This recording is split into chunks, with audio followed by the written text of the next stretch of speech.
menetapkan suatu keputusan, maka keputusan tersebut tidak bisa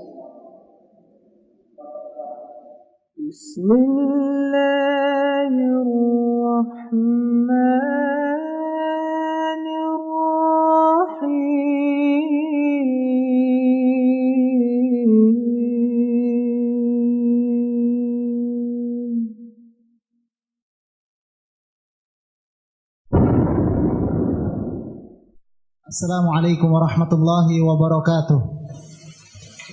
Alhamdulillahirabbil alamin hamdan katsiran tayyiban mubarakan fihi kama yuhibbu rabbuna wa yarda. Asyhadu an la ilaha illallah wahdahu la syarikalah wa asyhadu anna Muhammadan 'abduhu wa rasuluhu sallallahu alaihi wa ala alihi wa ashabihi wa man tabi'ahum bi ihsanin ila yaumil qiyamah. Wa ba'd. Ikhwatal iman, a'azani Allah wa iyyakum. Alhamdulillah, di kesempatan malam yang berbahagia ini, selepas kita melaksanakan sholat maghrib secara berjamaah, kembali kita akan dengarkan lanjutan pembahasan dari kitab Arba'in An-Nawawiyah yang akan disampaikan oleh Al-Ustadz Ahmad Laude LC hafizahullahu ta'ala. Ikhwata fillah, a'azani Allah wa iyyakum. Bagi para pendengar di rumah, khususnya Anda dapat berinteraktif di akhir pembahasan melalui layanan pesan singkat di 0852 9933 1996. Baiklah saudara Kosiman, marilah sama-sama kita dengarkan dan kita ikuti kajian lanjutan pembahasan dari kitab Arba'in An-Nawawiyah yang akan disampaikan oleh Al-Ustadz, dan kepada Ustadz falyatafaddal mashkura wa ma'jura. Bismillahirrahmanirrahim. Alhamdulillahi rabbil alamin wal 'aqibatu lil muttaqin. Wa asyhadu an la ilaha illallah wahdahu la syarikalah wa asyhadu anna Muhammadan 'abduhu wa rasuluh. Wa sallallahu ala nabiyyina Muhammad wa ala alihi wa ashabihi wa man tabi'ahum bi ihsanin ila yaumiddin. Ikhwafillah, hadirin hadirat pendengar yang dimuliakan Allah Subhanahu wa taala.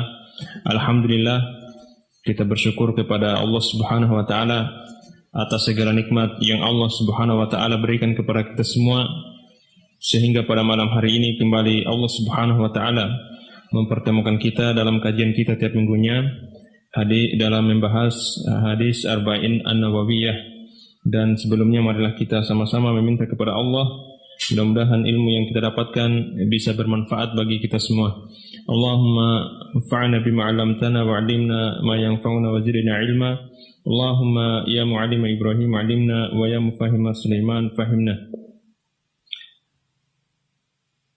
Ikhwafillah, hadirin hadirat pendengar yang dimuliakan Allah Subhanahu wa taala. Pada malam hari ini kita akan melanjutkan kajian kita pada hadis yang ke-10 dari hadis Arba'in An-Nawawiyah. An Abi Hurairah radhiyallahu ta'ala anhu qala Rasulullah sallallahu alaihi wasallam, ayuhan nas innallaha thayyibun la yaqbalu illa thayyiban wa innallaha amarul mu'minin bima amara bihil mursalin faqal ya ayyuhar rusul kulu min thayyibati wa'malu sholihan inni bima ta'maluna alim wa qala ya ayyuhalladzina amanu kulu min thayyibati ma razaqnakum. ثم ذكر الرجل يطيل السفر أشعث أكبر يمد يديه إلى السماء يا ربي ومطعمه حرام ومشربه حرام وملبسه حرام وغذي بالحرام فأنى يستجاب لذلك رواه مسلم. Dari Abu Hurairah radhiyallahu ta'ala an, beliau berkata, Rasulullah sallallahu alaihi wasallam bersabda, wahai manusia, sesungguhnya Allah Subhanahu wa taala Maha baik, dan Allah Subhanahu wa taala tidak akan menerima kecuali yang baik. Dan sesungguhnya Allah Subhanahu wa taala memerintahkan kaum mukminin sebagaimana Allah Subhanahu wa taala memerintahkan para anbiya. Allah berfirman, wahai para rasul, makanlah dari makanan yang baik dan beramalah amalan yang soleh. Sesungguhnya saya mengetahui apa-apa yang kalian lakukan. Dalam firman yang lain, wahai orang-orang yang beriman, makanlah dari yang baik-baik, dari yang kami rezekikan kepada kalian. Kemudian Rasulullah menyebutkan perihal seseorang yang melakukan perjalanan safar yang panjang, yang mana rambutnya kusut, penuh debu, dan mengangkat tangannya ke langit, ya Rabbi, ya Rabbi. wahai Rabbku, dalam keadaan makanannya berasal dari haram, minumannya berasal dari haram, pakaiannya berasal dari haram, dan dikenyangkan perutnya dengan perkara yang haram, fa anna yustajabu lidzalik, bagaimana doanya itu akan dikabulkan. Hadis ini diriwayatkan oleh Imam Muslim. Hadis ini merupakan hadis dari Jawamiul Kalim Rasulullah SAW dan merupakan salah satu usul daripada agama ini. Karena kebanyakan hukum-hukum itu kembalinya kepada hadis ini. Di dalam hadis ini Allah Subhanahu wa taala memerintahkan kepada kita semua untuk memakan makanan yang baik. Begitupun ini adalah merupakan sifat daripada kaum para mursalin, yaitu para nabi, dan merupakan sifat-sifat orang yang beriman kepada Allah Subhanahu wa taala. Dan di dalam hadis ini juga menyebutkan pengaruh dari makanan yang baik, pengaruh dari makanan yang halal atas ibadah kepada Allah Subhanahu wa taala. Dan bahasanya di dalam hadis ini juga menyebutkan beberapa adab seseorang untuk berdoa kepada Allah Subhanahu wa taala. Rasulullah sallallahu alaihi wasallam bersabda, "Innallaha thayyibun." Sesungguhnya Allah itu maha baik. Bahwa Allah Subhanahu wa taala tersucikan dari segala macam kekurangan, tersucikan dari segala macam aib dan cacat. Dan Allah Subhanahu wa taala memiliki berbagai macam kesempurnaan, baik itu dalam perkataan, dalam perbuatan.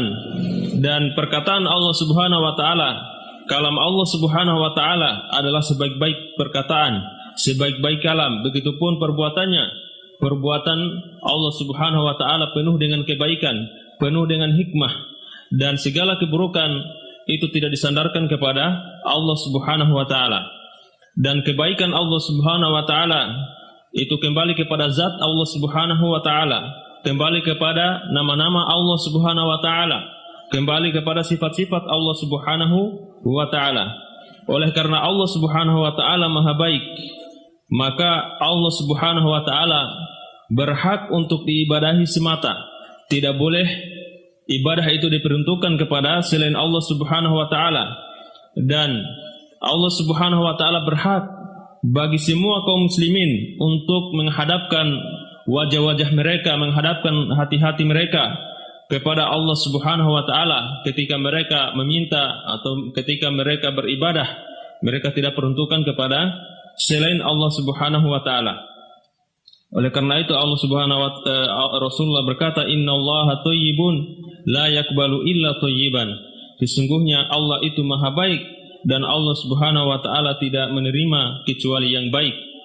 La yaqbalu, bahwa Allah Subhanahu wa taala tidak menerima, bahwa Allah Subhanahu wa taala tidak ridho, tidak mencintai kecuali yang baik. Dan Allah Subhanahu wa taala tidak akan membalas, tidak akan memberi ganjaran pahala kecuali yang baik. Baik itu dari amalan-amalan maupun dari harta, Allah Subhanahu wa taala hanya menerima yang baik. Perkataan Rasulullah sallallahu alaihi wasallam, la yakbal, Allah Subhanahu wa taala tidak menerima, menolak, yaitu penolakan dari sisi amalan dan penolakan dari sisi pahala. Penolakan dari sisi amalan, begitupun dari sisi pahala, bahwa amalan itu kadang tidak diterima oleh Allah Subhanahu wa taala dan itu harus diulang. Dan ada amalan yang itu tidak diterima oleh Allah Subhanahu wa taala, tidak diberi ganjaran, akan tetapi pahala amalan itu sah, akan tetapi tidak perlu diulang. Amalan itu sah, tidak perlu diulang, yang walaupun itu tidak diberi ganjaran oleh Allah Subhanahu wa taala. Misalnya amalan yang itu tidak sah, yang mana itu ditolak oleh Allah Subhanahu wa taala, seperti hadis Rasulullah sallallahu alaihi wasallam, la yaqbalullahu salata ahadikum idza ahdatha hatta yatawadda. Allah Subhanahu wa taala tidak menerima salat salah seorang di antara kalian jika dia hadas sampai dia berwudu. Bahwa orang yang dia salat dalam keadaan dia tidak berwudu, maka salatnya itu tidak sah dan dia harus mengulanginya. Akan tetapi di sana ada hadis-hadis dari Rasulullah SAW yang mengatakan bahwa amalan-amalan itu ditolak. Akan tetapi kata para ulama bahwa amalan itu walaupun ditolak, akan tetapi amalan itu sah. Amalan itu sah, dia tidak perlu mengulangi. Misalnya di sana ada hadis-hadis Rasulullah SAW yang menunjukkan amalan itu ditolak akan tetapi sah. Seperti hadis Rasulullah SAW, "Idza abaqal 'abdu lam tuqbal lahu shalah." Bahwa seorang hamba, seorang budak yang dia lari dari majikannya, maka tidak diterima. Kata para ulama, ini salatnya sah, akan tetapi tidak mendapat pahala dari Allah. Begitupun hadis Rasulullah SAW, "Man ata 'arrafan fasa'alahu an syai' lam tuqbal lahu salatun 40 lailah." Barang siapa yang dia datang kepada dukun, dia bertanya kepada dukun, dia menanyainya atas sesuatu, maka salatnya itu tidak diterima selama 40 hari. Kata para ulama, salatnya sah, gugur kewajibannya, akan tetapi dia hanya mengugurkan kewajibannya, akan tetapi tidak diberi pahala oleh Allah Subhanahu wa taala. Begitupun di sana ada hadis dari Rasulullah SAW bahwa seorang suami yang mana dia benci kepada istrinya, marah kepada istrinya, itu tidak diterima salatnya 40 hari. Begitupun di sana ada yang meminum khamar, itu diancam juga bahwa mereka tidak diterima salatnya selama 40 hari. Begitupun di sana ada hadis dari Rasulullah SAW bahwa salat seorang perempuan itu tidak diterima ketika dia datang ke masjid, dan dia ketika datang ke masjid dia dia memakai wangi-wangian sampai dia kembali ke rumahnya dia mandi. Dan masih banyak lagi amalan-amalan yang disebutkan oleh Rasulullah yang itu lafadznya tidak diterima, akan tetapi kata para ulama itu sah.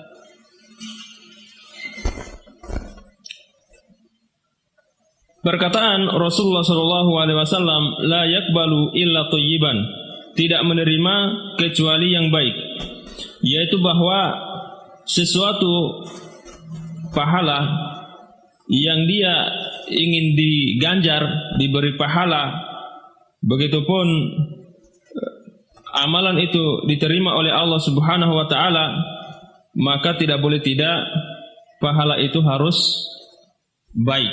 Pahala itu harus baik. Amalan itu harus baik. Yang mana yang baik itu harus dicintai oleh Allah Subhanahu wa taala dan diridhoi oleh Allah Subhanahu wa taala. Dan perkataan Rasulullah la yakbalu illa thayyiban ini dalam bahasa Arab ini adalah bentuk kalimat yang hasr, yaitu untuk membatasi bahwa hanyalah amalan itu diterima kecuali dari yang baik. Ini dibatasi, harus baik. Kalau tidak baik maka tidak diterima. Dan yang baik itu kembalinya kepada apa? Baik dari sisi perkataan, kemudian dari perbuatan, kemudian keyakinan. Ini semuanya harus baik. Kalau ketiganya ini tidak baik, ketika seorang beramal, maka amalannya itu tidak diterima.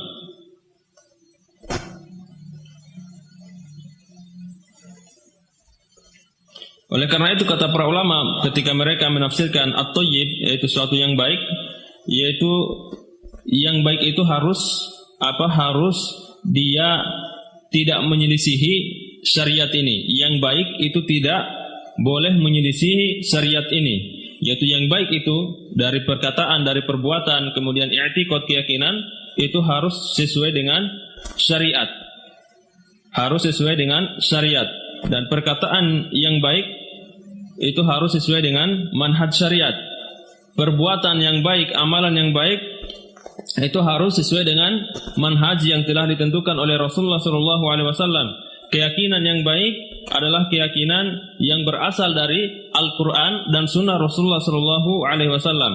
Maka kalau amalan-amalan itu baik perbuatan, kemudian keyakinan dan amalan-amalan itu sesuai dengan ajaran Rasulullah disertai dengan dalil-dalil dari Al-Quran dan Sunnah, itulah yang dinamakan yang baik.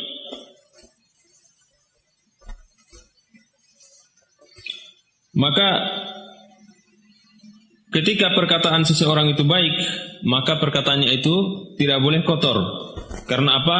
Sesuatu yang kotor itu tidak akan sama dengan yang baik. Sebagaimana Allah Subhanahu wa taala berfirman, "Qul la yastawil khabithu wat thayyib walau a'jabaka kathratul khabith." Bahwa tidak sama antara yang kotor dengan yang baik. Walaupun yang khabith itu yang kotor itu sangat banyak. Janganlah membuat kalian takjub dengan banyaknya perkara-perkara yang kotor.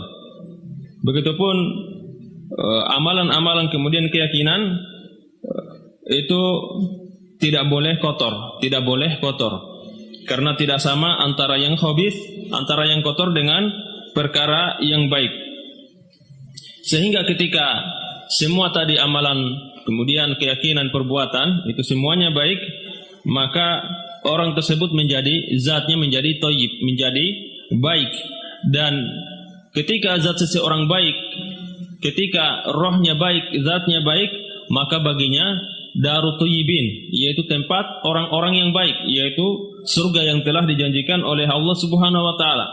Sebagaimana ini firman Allah Subhanahu wa taala, "Alladzina tatawaffahumul malaika thayyibin yaquluna salamun alaikum udkhulul jannah bima kuntum ta'malun." Dan orang-orang yang diwafatkan oleh malaikat dalam keadaan mereka baik, para malaikat berkata kepada mereka, "Salamun alaikum," keselamatan atas kalian. Masuklah kalian ke dalam surga disebabkan amalan-amalan kalian. Akan tetapi barang siapa yang dia khabith, yaitu kotor, baik dalam badannya, terus dalam rohnya, maka akibat daripada kotornya dari badan tersebut, rohnya tersebut, maka kalau Allah Subhanahu wa taala tidak mengampuninya di dunia, maka terpaksa dia harus apa? Harus dicuci ketika dia meninggal. Harus dicuci di neraka. Ini bagi orang-orang muslim. Karena apa? Karena orang-orang yang masuk ke surga itu harus orang-orang yang thayyib, orang-orang yang baik. Maka seseorang tidak akan baik ketika dia meninggal dalam keadaan dosa sampai dia dicuci dalam neraka, kemudian dimasukkan ke surga oleh Allah Subhanahu wa taala, yaitu tempat orang-orang yang baik. Ini hakikatnya ini atau merupakan suatu kehati-hatian dan peringatan yang keras supaya amalan itu, kemudian perbuatan dan keyakinan itu harus baik sesuai dengan ajaran Rasulullah sallallahu alaihi wasallam.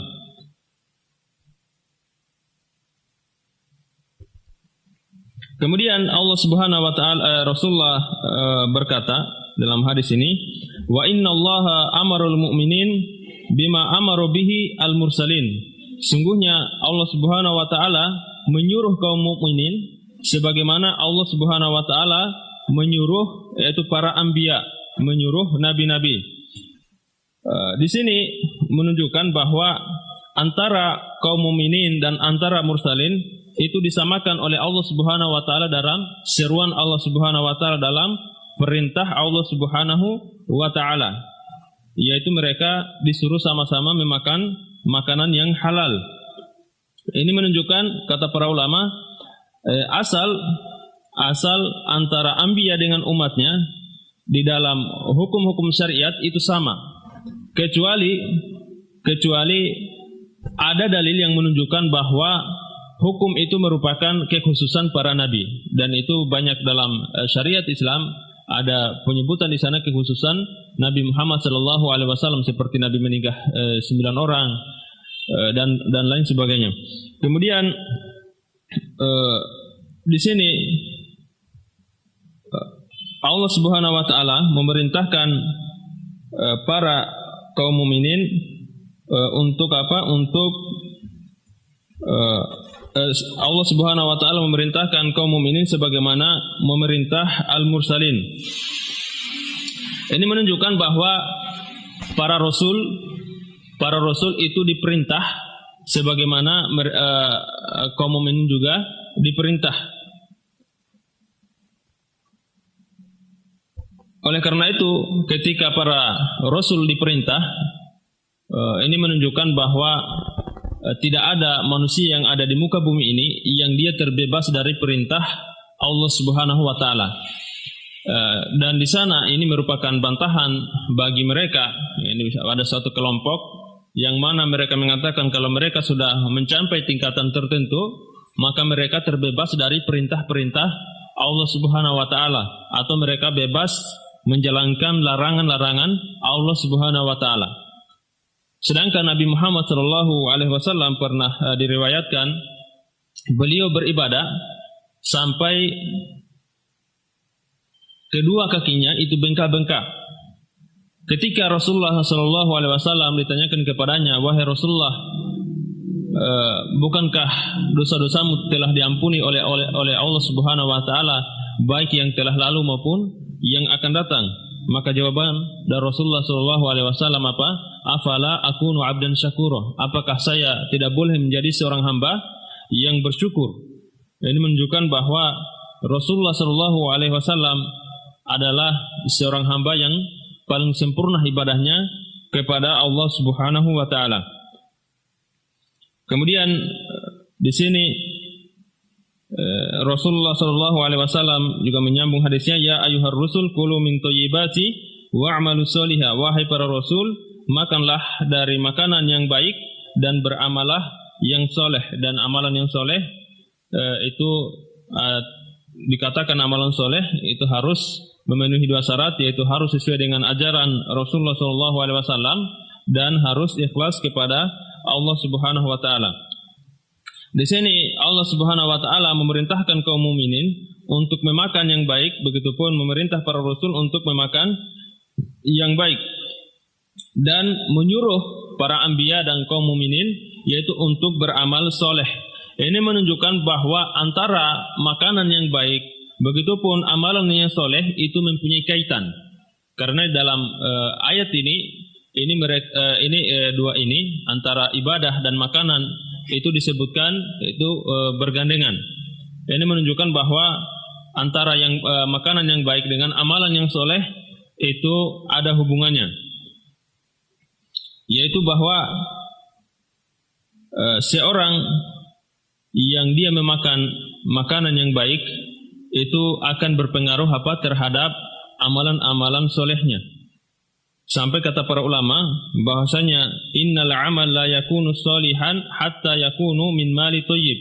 Bahwasanya amalan itu tidak akan menjadi baik sampai dia memakan atau sampai itu berasal dari harta yang baik.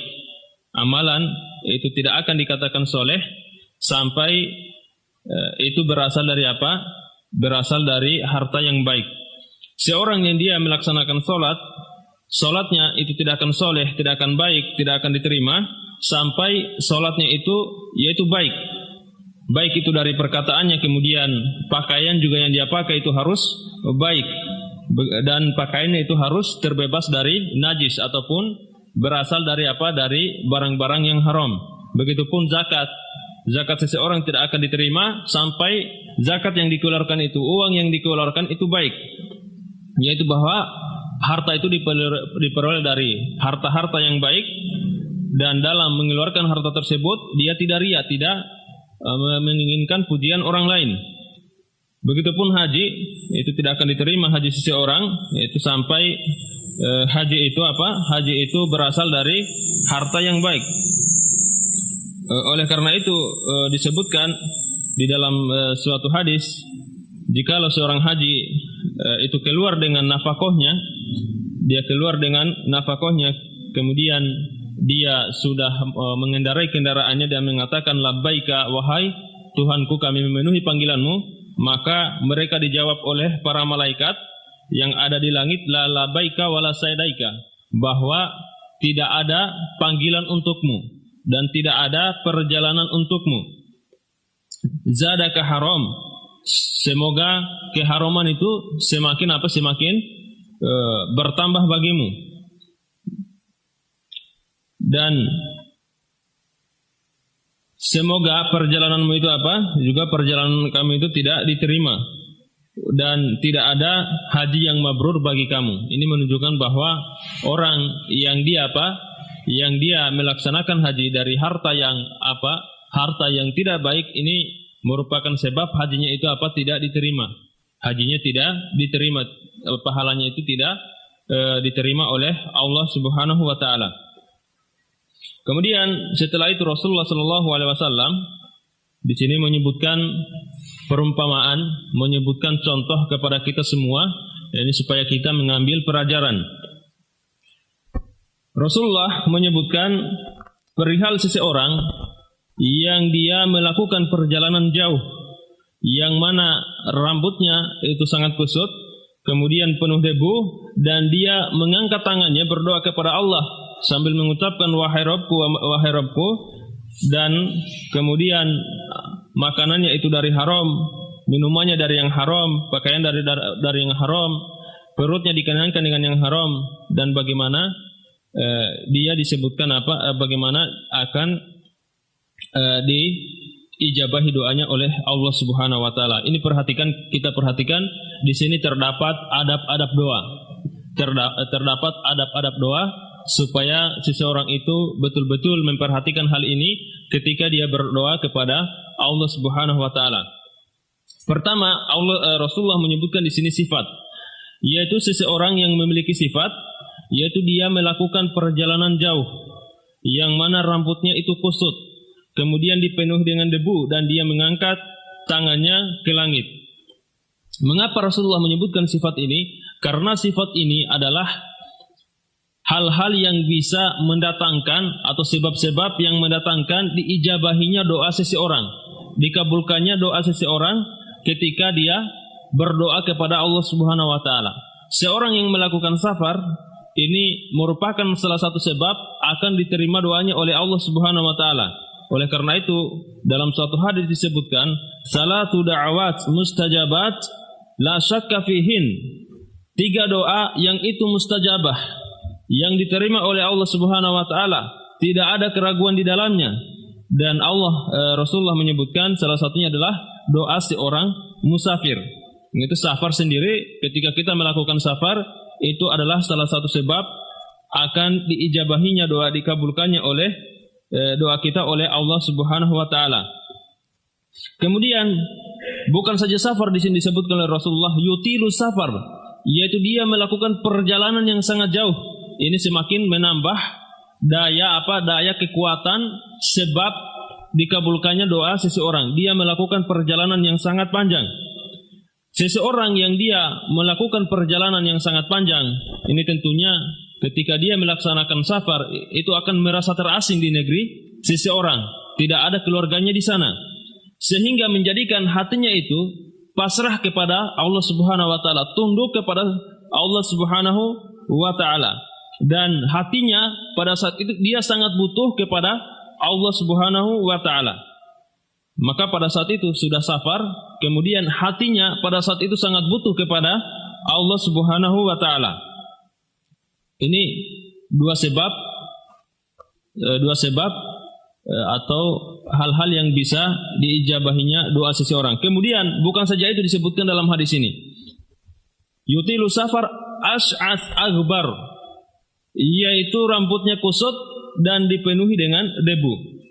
2 sifat ini, kusutnya rambut dan dipenuhi debu, ini menunjukkan apa? Menunjukkan salah satu perendahan diri seseorang kepada Allah Subhanahu wa taala, ketundukannya kepada Allah Subhanahu wa taala, dan ini semakin mendatangkan kecintaan Allah Subhanahu wa taala kepada orang tersebut.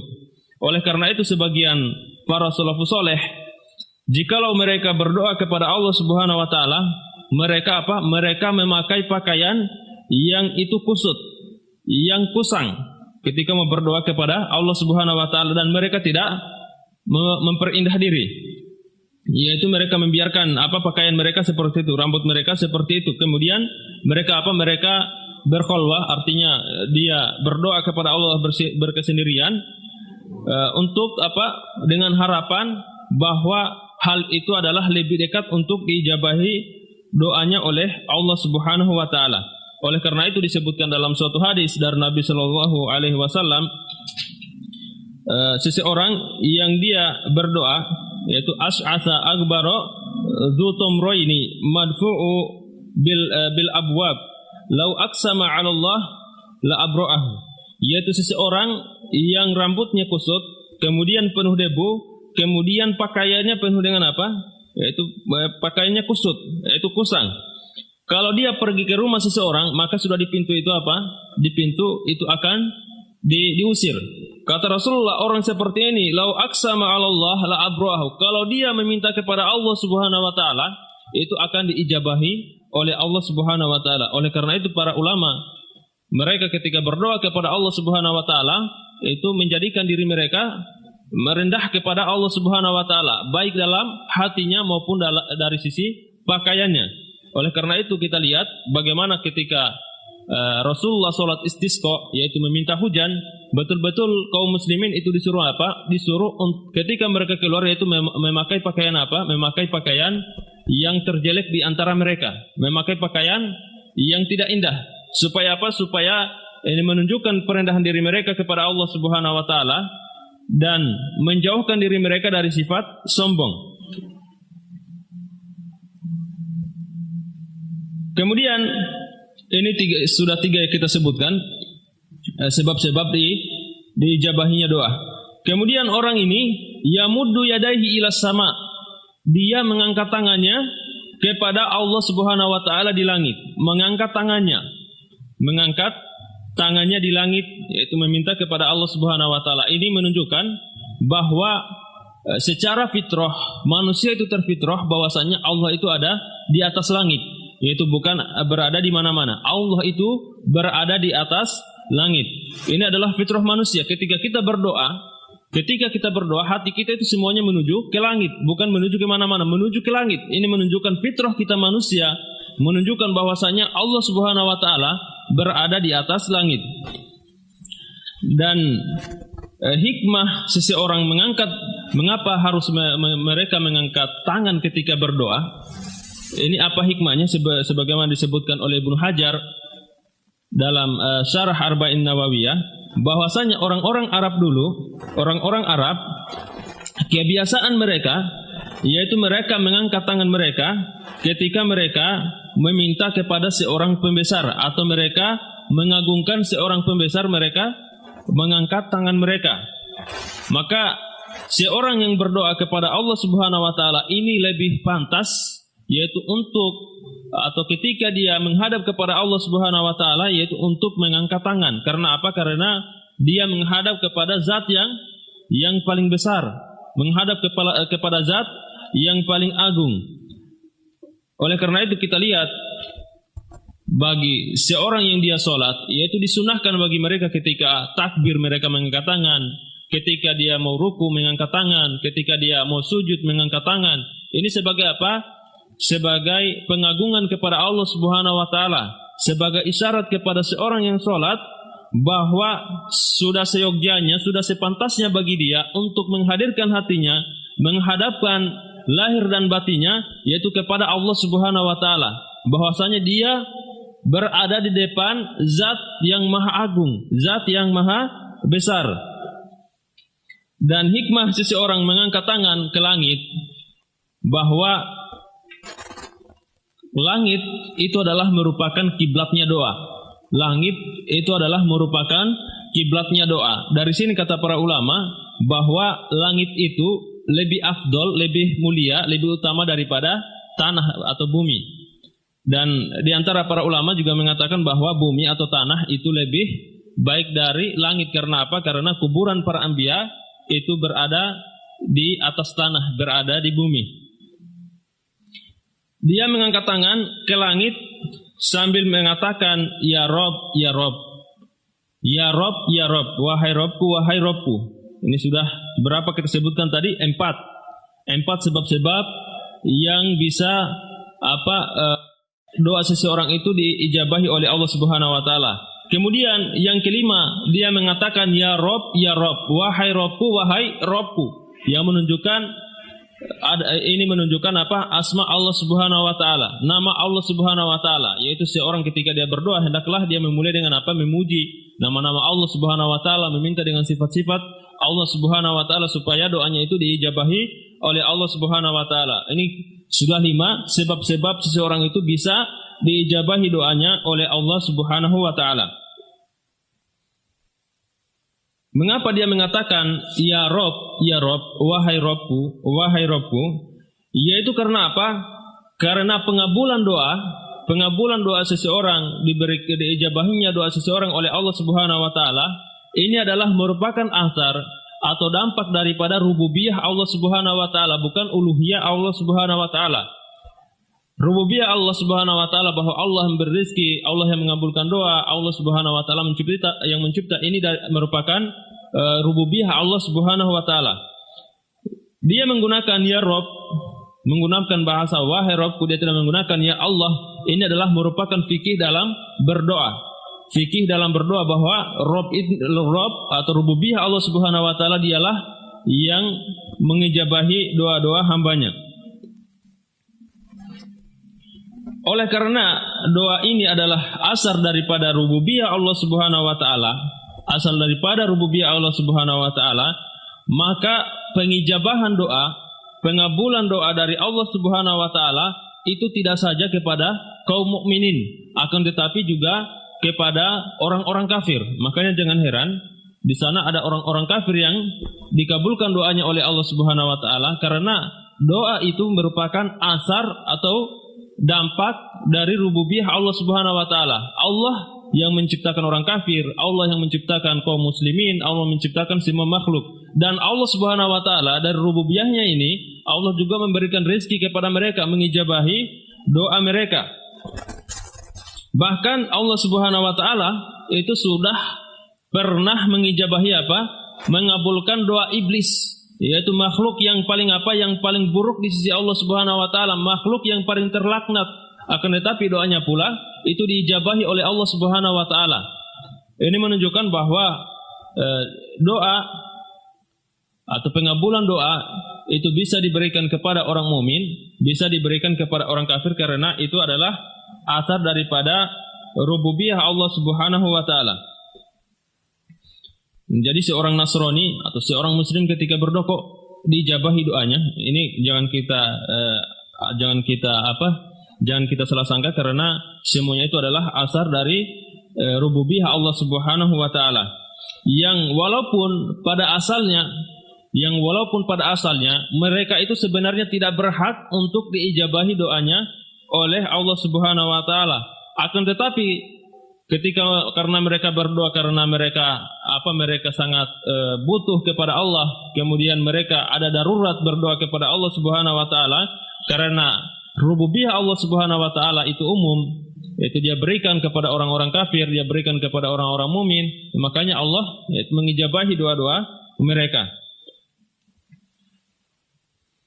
Kemudian Allah Subhanahu wa taala mengatakan wa mat'amuhu haram wa mashrabuhu haram wa malbasuhu haram wa ghudhiya bil haram, yaitu makanannya haram, minumannya haram, pakaiannya haram, perutnya dikenyangkan dengan harta yang haram, yaitu semuanya dari yang haram. Fa anna yustajabu lidzalik, bagaimana doanya itu akan dikabulkan? Fa anna ini menunjukkan doanya itu dijauhkan, yaitu tidak dikabulkan oleh Allah Subhanahu wa taala.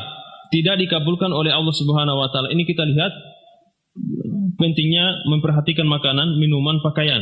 Kita lihat 5 sebab-sebab dikabulkan doa yang disebutkan sebelumnya. Ini sebenarnya seorang ketika dia berdoa pada saat itu dia akan dikabulkan. Akan tetapi karena pengaruh makanan tadi, pengaruh minuman tadi, pengaruh dikenyangkan dengan makanan yang haram, itu menjadi sebab doanya itu tidak diterima. Sehingga ketika Sa'ad ibn Abi Waqqas berkata kepada Nabi sallallahu alaihi wasallam, "Wahai Rasulullah, mintakanlah saya kepada Allah Subhanahu wa taala supaya doaku diterima oleh Allah Subhanahu wa taala. Rasulullah berkata apa? Ya Sa'ad, atib mat'amaka takun mustajaba da'wah. Wahai Sa'ad, perbaikilah makanan kamu, maka doamu itu akan menjadi doa yang paling diijabahi. Sehingga pernah ditanya Sa'ad ibn Abu Waqqas, yaitu mengapa doa kamu itu diterima oleh Allah, diijabahi seketika oleh Allah, beda dengan para sahabat yang lainnya.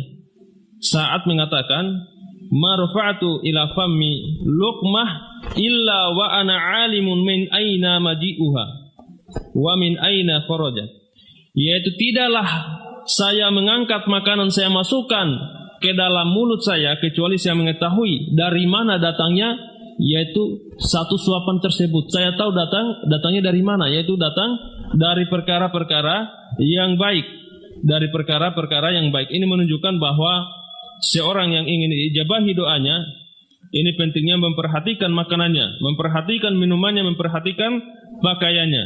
Wa ghudhiya bil haram, dan dikenyangkan dengan apa? Dikenyangkan dengan yang haram. Wa ghudhiya bil haram, dikenyangkan perutnya dengan yang haram. Ini bukan perbuatan dirinya sendiri, akan tetapi perbuatan orang lain.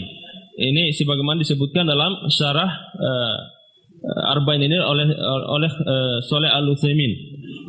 Ikhwafillah, ini menunjukkan atau perhatian kepada orang tua, yaitu jangan sampai anak-anaknya diberi makan atau diberi minum dari perkara-perkara yang haram, dari perkara-perkara riba, dari perkara-perkara sogokan, perkara-perkara yang haram, sehingga menyebabkan apa? Sehingga menyebabkan yaitu anaknya itu tumbuh dalam keadaan terisi perutnya, terkenyangkan dengan perkara-perkara yang haram.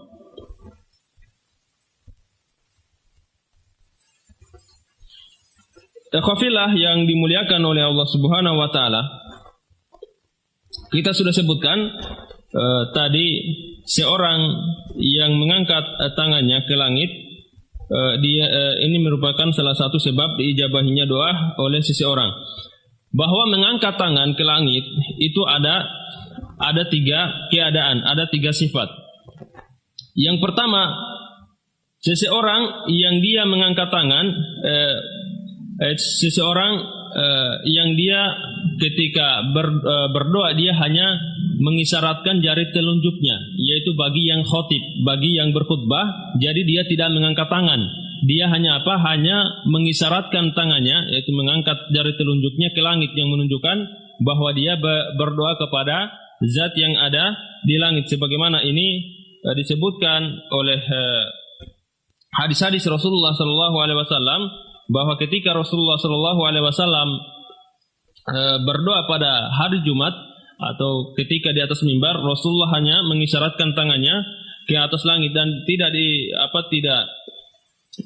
disyariatkan seseorang mengangkat tangan pada khutbah Jumat, yaitu kecuali apa? Kecuali doa istisqa. Ketika seorang imam mengangkat tangan, dia meminta hujan, itu boleh bagi seorang khatib dan makmum untuk mengangkat tangan.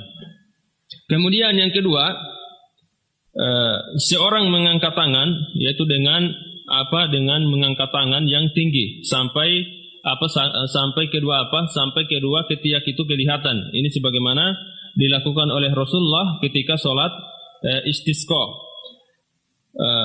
Begitupun ketika seorang mendapat musibah atau mendapatkan musibah atau dalam keadaan sangat genting, dia mengangkat tangan, hendak dia mengangkat tangan, yaitu tinggi-tinggi sampai kedua ketiaknya itu kelihatan. Dan seseorang ketika mengangkat tangannya tersebut itu boleh apa? Dia boleh membentangkan kedua telapak tangannya, dan dalam hadis yang lain Rasulullah pernah diriwayatkan itu mengangkat tangannya, itu punggung telapak tangannya itu mengarah ke kiblat. Punggung telapak tangannya mengarah ke kiblat, dan ada pernah diriwayatkan bahwa punggung telapak tangannya itu menghadap ke atas langit, yaitu jadi dibalik, telapak tangannya di bawah bukan di atas. Ini pernah didapatkan dari Rasulullah Shallallahu Alaihi Wasallam. Kemudian seorang berdoa pula, dan ini paling banyak didapatkan dari Rasulullah, yaitu ketika berdoa kepada Allah itu menggabungkan kedua tangannya dan diletakkan di atas dada. Dan ini banyak didapatkan dari Rasulullah SAW, dan ini bentuknya seperti orang yang dia betul-betul meminta-minta. Dia meminta-minta supaya dia diberi sesuatu. Ini dia minta kepada Allah Subhanahu Wa Taala supaya Allah Subhanahu Wa Taala memberikan permintaan orang tersebut. Dan yang menjadi pertanyaan, apakah setiap mengangkat tangan itu disyariatkan dalam doa? Apakah setiap mengangkat tangan itu disyariatkan dalam doa? Yang pertama,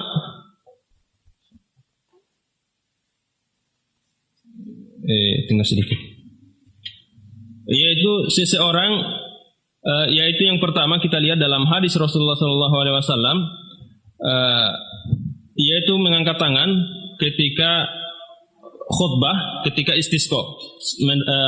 Ketika khutbah Rasulullah mengangkat tangan berdoa, yaitu meminta hujan. Ketika Rasulullah meminta hujan, dia mengangkat tangan. Akan tetapi kalau tidak meminta hujan, beliau tidak mengangkat tangannya. Dan ketika seorang imam mengangkat tangannya, maka makmum pun mengangkat tangannya meminta hujan kepada Allah Subhanahu Wa Taala. Kemudian di sana mengangkat tangan pula, yaitu ketika Rasulullah SAW berada di Safa dan Marwah, itu beliau mengangkat tangan ketika berdoa kepada Allah Subhanahu Wa Taala. Ketika di hari Arafah, Rasulullah SAW juga mengangkat tangan. Ketika Rasulullah berdoa, ketika setelah melempar jumrah, juga Rasulullah mengangkat tangan. Itu adalah tempat-tempat Rasulullah SAW mengangkat tangan. Yang kedua, atau di sana begitupun dalam kunut nazilah ataupun kunut witir, Rasulullah juga pernah mengangkat tangan.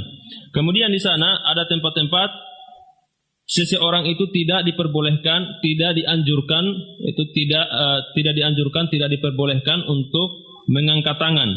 Yaitu ketika apa? Ketika seseorang dia khutbah Jumat tidak meminta hujan, kemudian dia mengangkat tangan berdoa kepada Allah Subhanahu Wa Taala. Ini tidak diperbolehkan. Sebagaimana ini pernah datang dari teguran dari seorang sahabat yang melihat seseorang khatib yang dia berdoa, yaitu dia mengangkat tangan. Dia melarang orang tersebut mengangkat tangan karena Rasulullah tidak pernah melakukan hal tersebut. Begitupun setelah sholat. Setelah sholat tidak pernah didapatkan dari Rasulullah itu mengangkat tangan. Tidak pernah Rasulullah didapatkan mengangkat tangan ketika selesai sholat. Berdoa mengangkat tangan kepada Allah Subhanahu Wa Taala. Sampai Ibnu Hajar, ini Asy-Syafi'i, yaitu seorang bermadzhab Syafi'i, mengatakan bahwa mengangkat tangan setelah sholat itu adalah bukan sunnah, bukan dari Rasulullah SAW.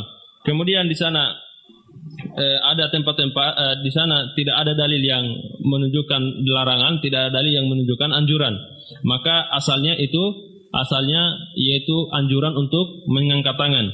Karena di sana ada suatu hadis yang menyebutkan bahwa Allah Subhanahu Wa Taala itu malu, yaitu ketika seorang hamba dia mengangkat tangannya kepada Allah Subhanahu Wa Taala, meminta kepada Allah Subhanahu Wa Taala, kemudian Allah Subhanahu Wa Taala itu tidak mengabulkan doa orang tersebut. Hadirin yang dimuliakan oleh Allah Subhanahu Wa Taala, mungkin itu saja yang bisa kami sampaikan pada kesempatan malam hari ini. Mudah-mudahan bisa bermanfaat bagi kita semua. Dan saya tutup dengan wabillahi taufiq wal hidayah. Assalamualaikum warahmatullahi wabarakatuh. Waalaikumsalam warahmatullahi wabarakatuh. Ikhwatal iman azani Allah wa iyyakum. Demikian kajian kita di kesempatan kali ini. Satu hadis telah kita dengarkan bersama yang dibahas oleh Ustaz Ahmad Laudir Syafirullah Ta'ala, dan bismillah ta'ala kita akan dengarkan lanjutan pembahasannya di pekan yang akan datang. Semoga apa yang baru saja kita dengarkan Allah Subhanahu Wa Ta'ala memudahkan kita untuk memahaminya dan memudahkan kita untuk dapat mengamalkannya di dalam kehidupan kita sehari-hari. Baiklah ikhwatal iman yang dirahmati Allah Subhanahu Wa Ta'ala, untuk selanjutnya kita tutup kajian dengan doa kafaratul majelis. Subhanakallahumma wa bihamdik, asyhadu an la ilaha illa anta, astaghfiruka wa atubu ilaik. Wassalamualaikum warahmatullahi wabarakatuh.